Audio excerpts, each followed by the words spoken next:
Hi Soul, this is CherryEnchantress and this is your daily dust for Thursday, February 15th if you're watching in real time, but it can also be for whenever you stumble upon it. It's also a timeless reading. So day after Thanksgiving, it is Thanksgiving. Thanks for everything. The day after Valentine's Day, and maybe we need a little reminder that we are awesome. And I want to use the Affirmators, the Love and Relationships edition here. Of course, this is good for any time, even if it has nothing to do with Valentine's Day.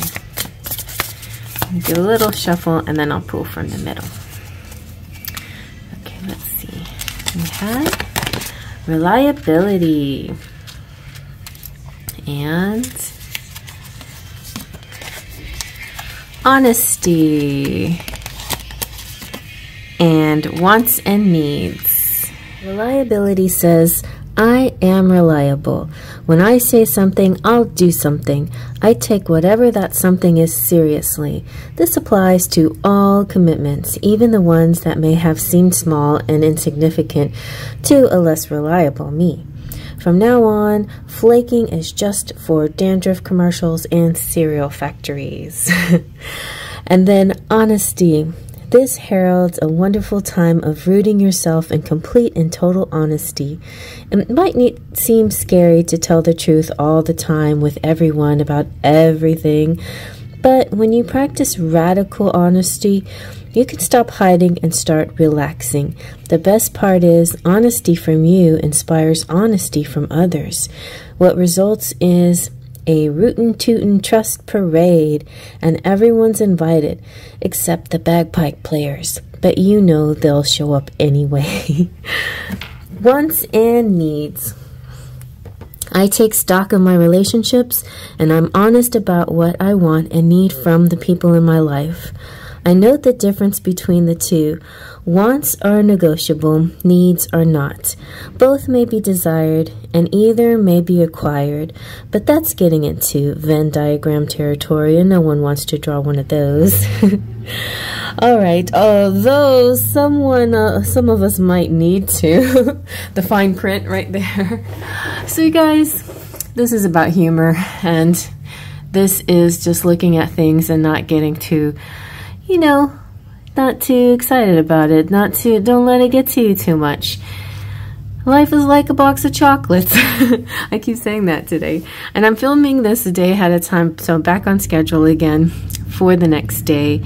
And so in the middle of Valentine's Day, I'm feeling blessed to be in this day full of love from lots of different sources. And I'm feeling very grateful. So it is kind of a Thanksgiving day to me too.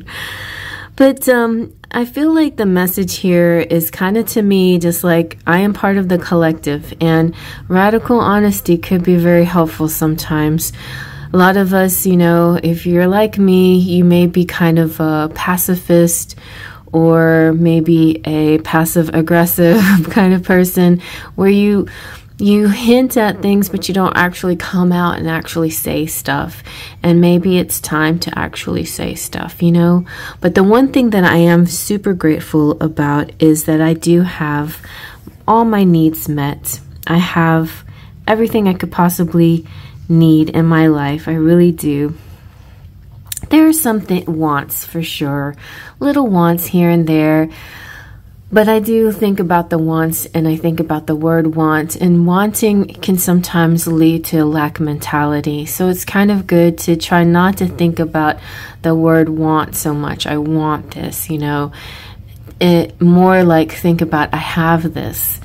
And there are things that you can say that easily about. I have this, you know, I have that. I have abundance, if you look at it in the big picture sense. Of course, if you're very specific and you say, I have a Lamborghini, and you don't see one in your driveway, then it feels a little like a lie to you, of course. But the point is, when you're manifesting and when you're going through the ritual and the setting intentions of attraction, the law of attraction, there's a different step too. There's a different thing called the law of assumption. The law of assumption is even more powerful. The law of attraction kind of sets the thing into the future a little bit, or something apart from you, and therefore you're bringing it to you. But if you have use the law of assumption, you have the thing, and it's not out of grasp, out of reach. It's not something you have to attract like a tractor beam. It's right there with you. And so you have to practice a whole lot of acting as if. So keep trying that. Keep trying and pulling on feelings. If you're gonna pull on anything from the past or the future, pull on those feelings that you remembered when you were really those really great moments in your life, the greatest moments in your life, and recall those moments like nuts. Don't recall the negative moments, recall all the happy moments. Keep recalling those moments. What did it feel like to be in that moment? What were your circumstances? A lot of times they had nothing to do with material success. Sometimes yes, sometimes no. Sometimes it was just pure accepting the bliss of the moment for what it was. So keep calling on those feelings, and I think you will be that. You will be that. It'll be your new reality. All right, everyone. So I hope you like that. Faith, trust, and pixie dust.